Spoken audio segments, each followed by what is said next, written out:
Hello everyone. आज अपनी जो है एल्गी चैप्टर की सेकंड क्लास है। ध्यान रखना कौन सी क्लास है, सेकंड नंबर की क्लास है।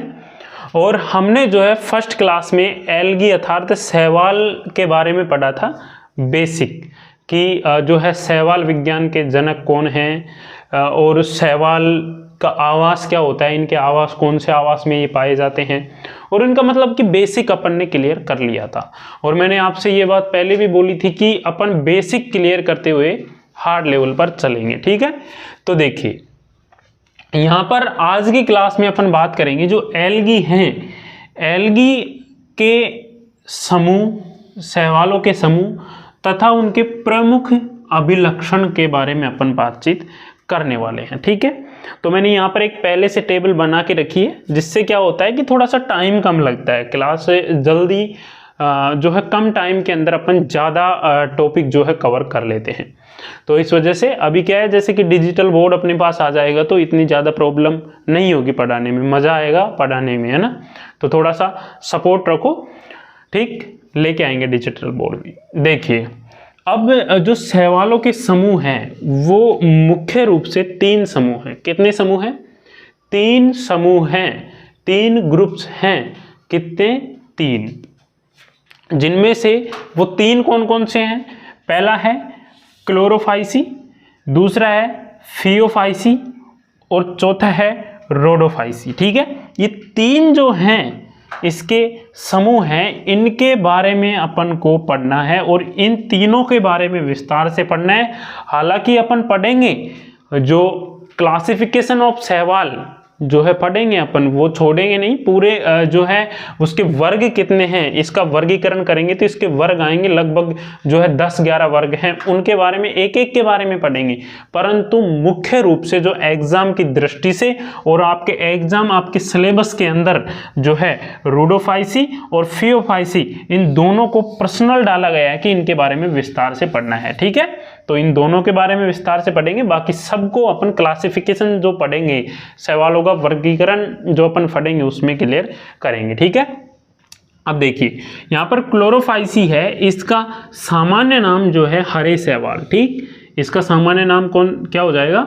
हरे शैवाल। ठीक, और जो इसके वर्णक होंगे तो यहाँ पर क्लोरोफिल ए और बी होगा। ठीक है, क्लोरोफिल कौन कौन से होंगे? ए और बी क्लोरोफिल इसके अंदर पाया जाएगा।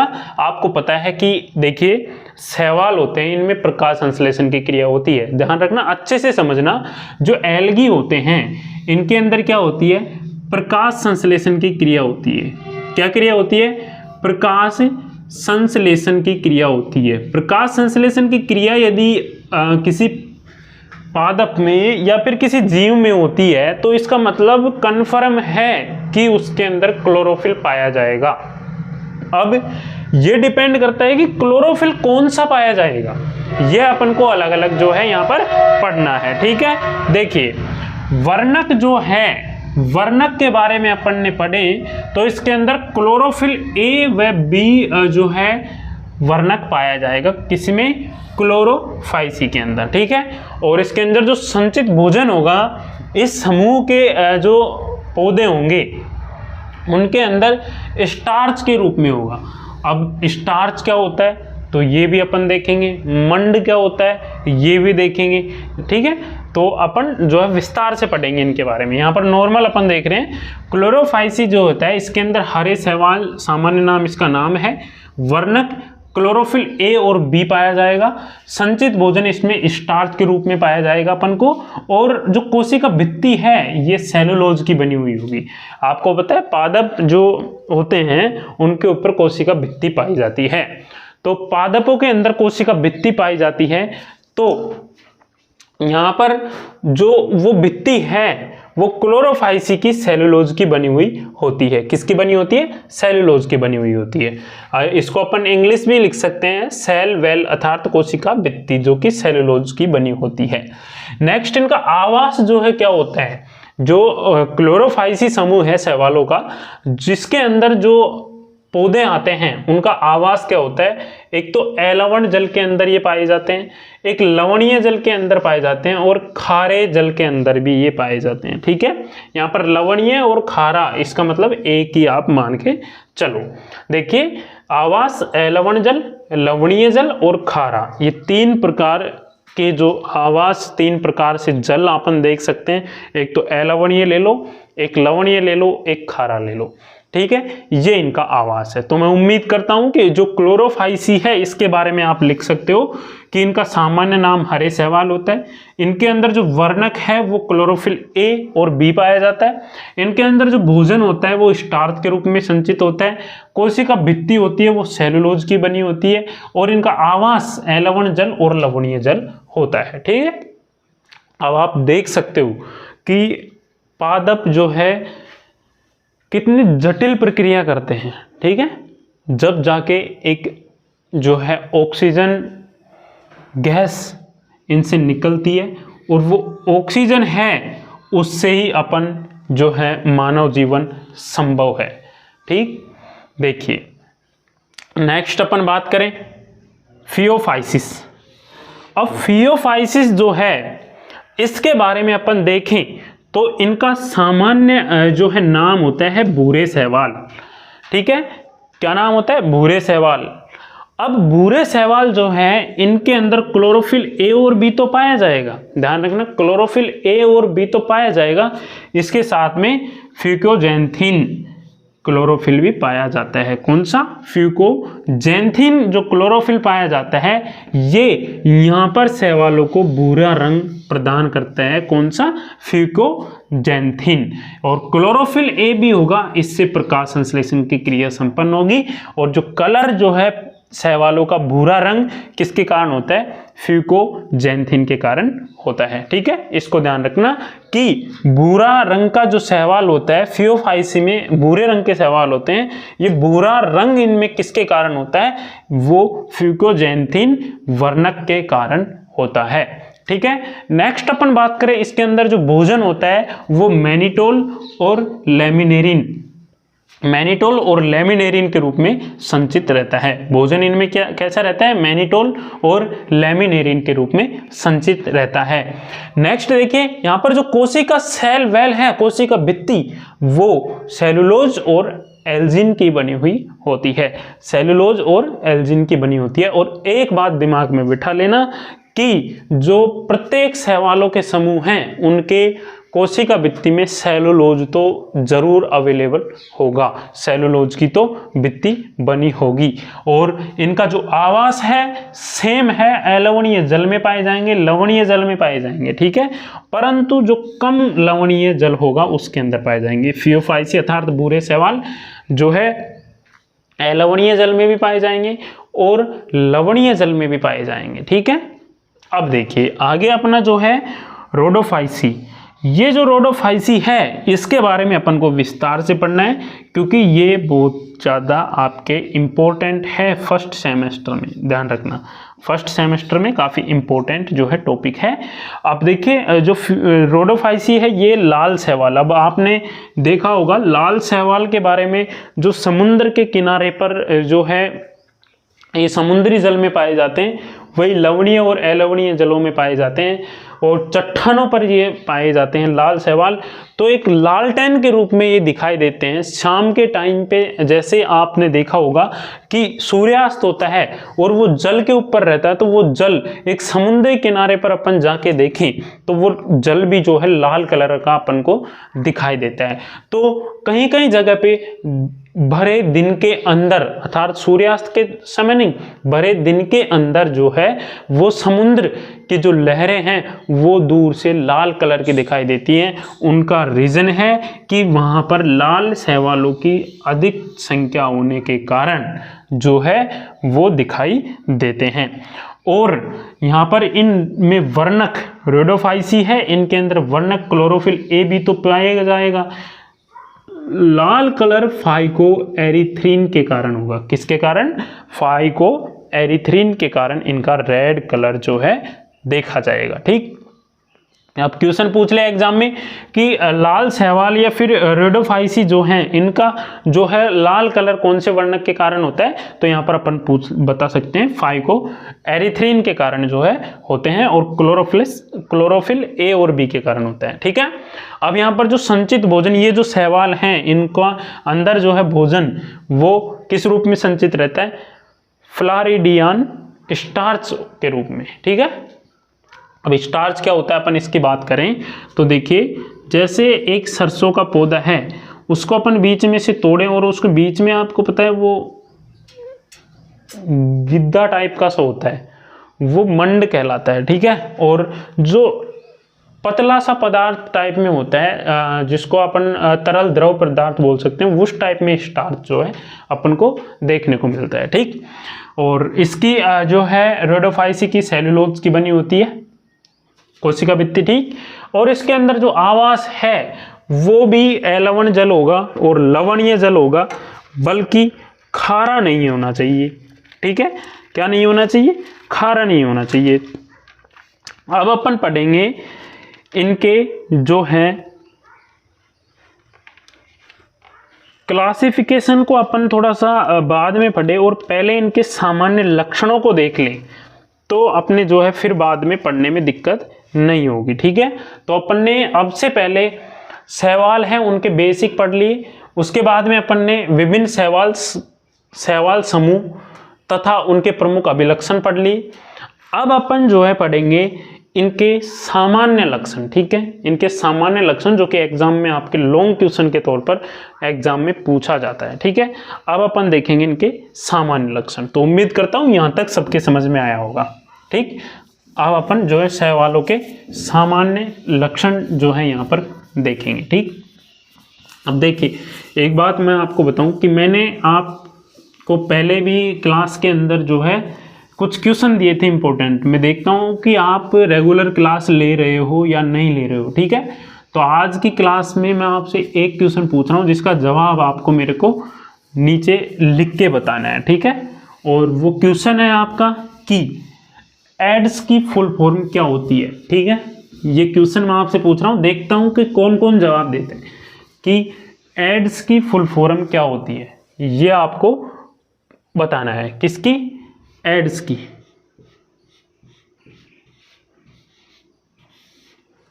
एड्स की फुल फॉर्म आपको बताना है। अगर नहीं आती है तो फिर मैं आपको कल की क्लास के अंदर इसका आंसर बताऊंगा, परंतु किन किन से आती है मैं ये देखना चाहता हूं। ठीक है, और यहां तक क्लास को कौन ले रहा है ये भी अपन देखेंगे। तो अपन ने जैसे कल की क्लास में देखा कि जो एल्गी होते हैं, शैवाल होते हैं, ये कौन से आवास में पाए जाते हैं, और अपन ने देखा कि आवास इनका क्या रहता है, जनन किस प्रकार से करते हैं, इनके कुछ नॉर्मल लक्षण अपन ने जो है कल देख लिए थे। आज अपन लक्षणों के बारे में विस्तार से बात करने वाले हैं शैवालों के। तो देखिए क्या पढ़ेंगे अपन, शैवालों के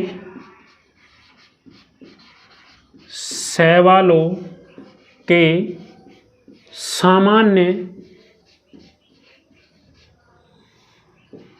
लक्षण कौन कौन से हैं, ये अपन आज की क्लास के अंदर देखने वाले हैं। ठीक है, और हमने जो है इसके समूह देखे थे 3।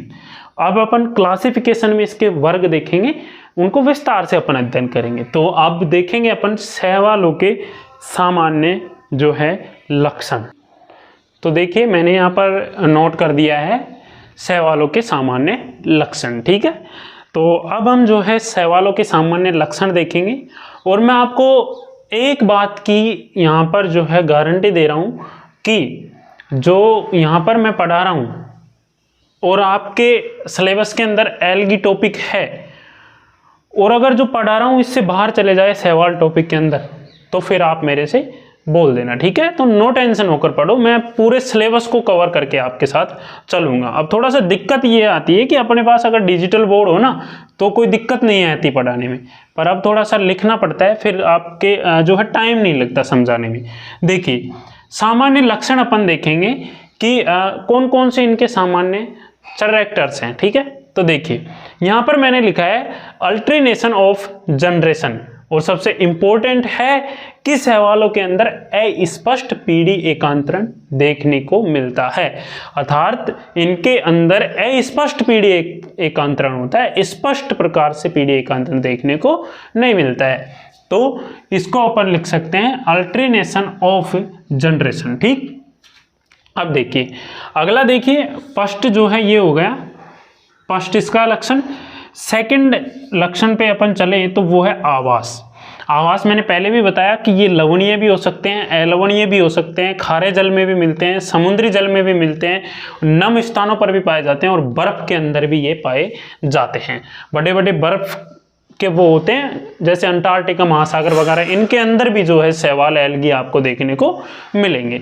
तो ये सेकंड इनका आवास, इसमें समझाने की चीज नहीं है। आवास इनका लवणीय, समुद्री जल, नम स्थान, अलवणीय जल और बर्फ के अंदर भी ये पाए जाते हैं। ठीक है, नेक्स्ट है इनका जो शरीर है, प्लांट बॉडी है। यहां पर देखिए तीसरे नंबर का जो है अपन लक्षण देख रहे हैं प्लांट बॉडी, अर्थात पादप शरीर जो है कैसा होता है, थैलस होता है। कैसा होता है, थैलस प्रकार का होता है।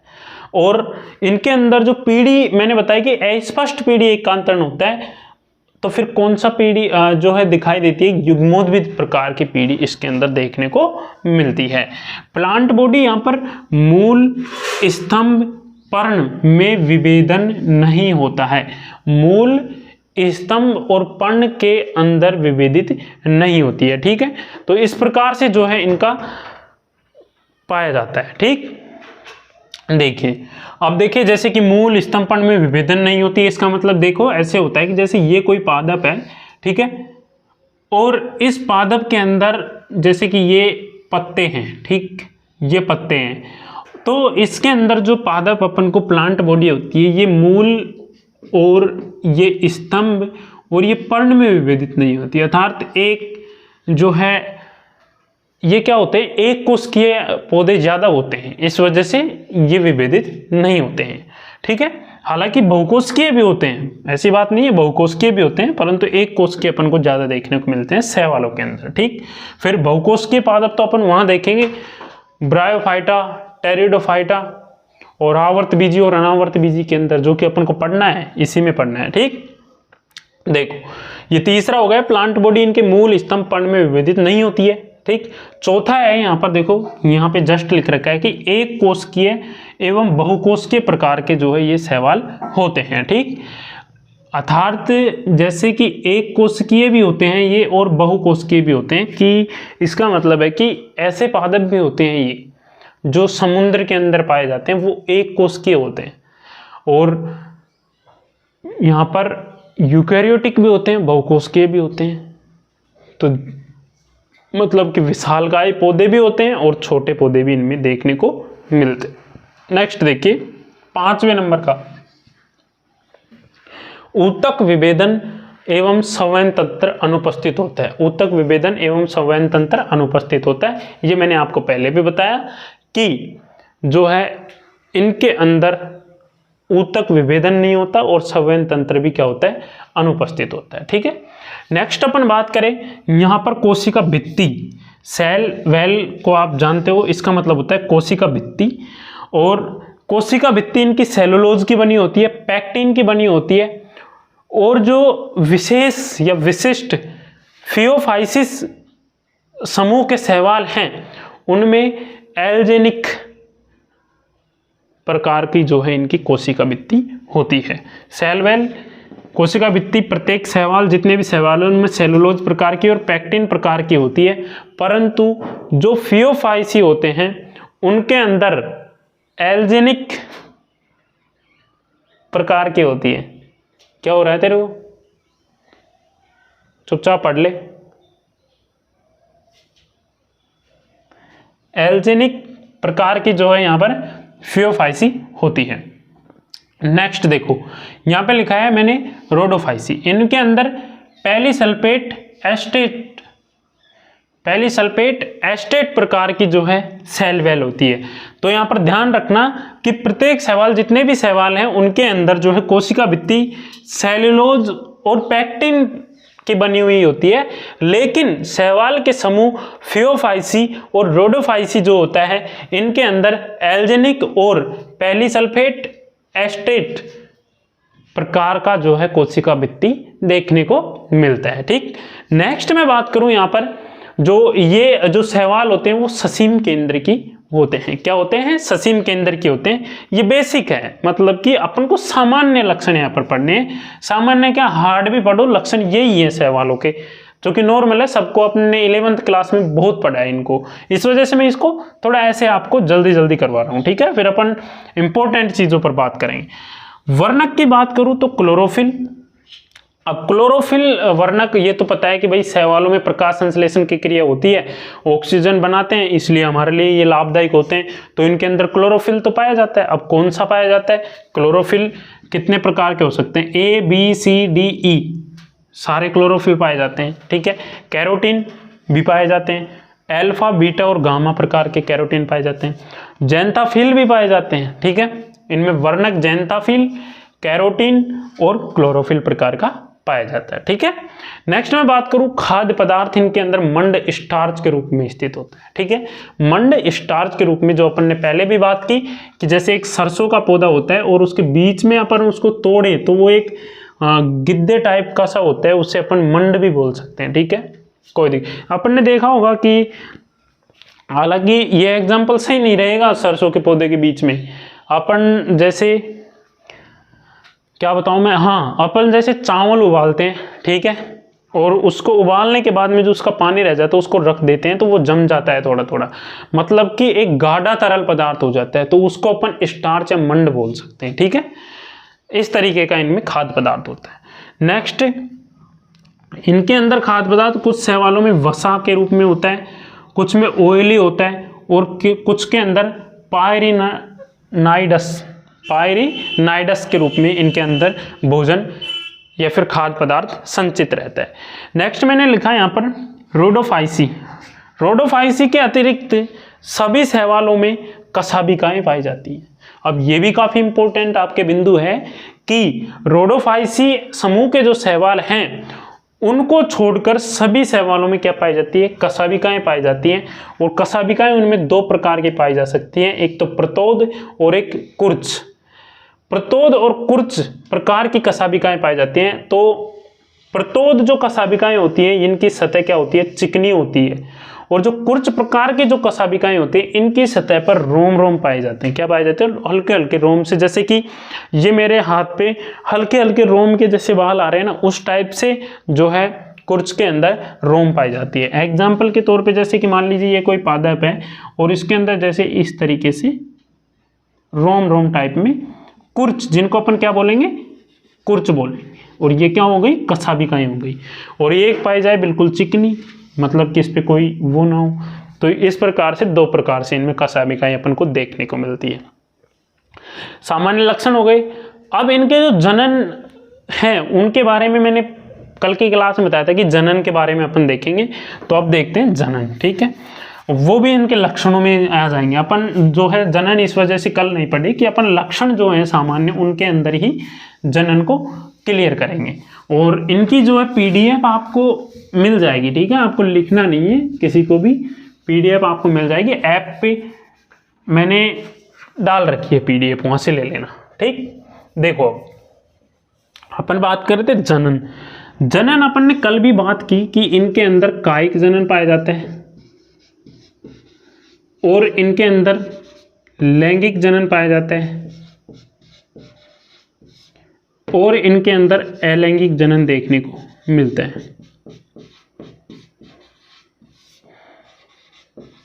ठीक, अब देखो कायिक जनन क्या होते हैं, लैंगिक जनन कैसे होता है और अलैंगिक जनन कैसे होता है। तो कायिक जनन तो सीधा सा है कि विखंडन के द्वारा होता है। अब विखंडन कैसे हो सकता है मेरे भाई? विखंडन जैसे कि मान लो ये कोई पादप की टहनी है और इसके जैसे अपन ने टुकड़े कर दिए इतने, और अलग अलग टुकड़े को अपन ने जो है यहाँ से क्या किया? मिट्टी में रोप दिया इस तरीके से। तो इनमें कायिक अर्थात पुनरुद्भवन की क्षमता पाई जाती है, जिससे कि ये फूट जाते हैं और एक पादप तैयार हो जाता है। तो इस प्रकार से इनमें कायिक जनन हो जाएगा विखंडन के द्वारा। एक होता है लैंगिक जनन। लैंगिक जनन में एक तो गुरु बीजाणु,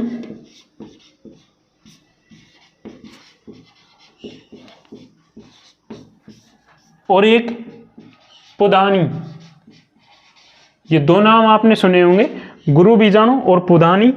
और ये तो हो गया नर। पुदानी तो क्या होता है, इसके अंदर नर होता है, और अंडधानी जो होता है ये क्या होता है, मादा का भाग होता है। ध्यान रखना, मादा का भाग अंडधानी और पुदानी नर का भाग हो गया, ठीक है। और गुरु बीजाणु, ये आपको कमेंट बॉक्स में बताना है मेरे को कि गुरु बीजाणु नर का भाग है या मादा का भाग है, ठीक है। देखते हैं कौन कौन से बताते हैं, ठीक है। बताने को मैं बता दूं, परंतु आज नहीं, कल बताएंगे। गुरु बीजाणु आप मेरे को बताओगे मादा या नर का भाग है, ठीक है। तो इस प्रकार से जो है इसमें लैंगिक जनन होता है। लैंगिक जनन जैसे कि इसमें अयुग्मित भी हो सकता है, युग्मित भी हो सकता है, ठीक है, इनमें लैंगिक जनन। नेक्स्ट है अलैंगिक जनन। अलैंगिक जनन जो है इनमें किस प्रकार से होता है, तो वो देखिए, इनके अंदर परिस्थितियों में विविध प्रकार के गतिशील अथवा अचल बीजाणुओं द्वारा होता है। क्या होता है, विपरीत परिस्थितियों में अचल जूस्पोर, जिनको स्पोर बोलते हैं अपन, ठीक है, उनके द्वारा, इनके अंदर बीजाणुओं द्वारा जो है अलैंगिक जनन होता है। तो इस प्रकार से जो है ये शैवालों के सामान्य लक्षण हैं जिनको हमने देखा है, ठीक है। अब जो अपन नेक्स्ट देखेंगे वो देखेंगे शैवालों का वर्गीकरण, क्लासिफिकेशन ऑफ एल्गी, ठीक। एल्गी का क्लासिफिकेशन बेस, फिर अपन इनके लाभदायक महत्व पढ़ेंगे और इनके जो है हानिकारक महत्व के बारे में अपन देखेंगे, ठीक। तो देखिए, सबसे पहले अपन जो है इनका वर्गीकरण पढ़ने से पहले आज की क्लास को आज ही अपन ऑफ करेंगे, क्योंकि कल की क्लास के अंदर अपन जो है वर्गीकरण के बारे में ही स्पष्टता पढ़ेंगे। कल की क्लास अपने पर्सनली वर्गीकरण रहेगी, ठीक है। मिलते हैं नेक्स्ट क्लास में, तब तक के लिए जय हिंद, वंदे मातरम, धन्यवाद।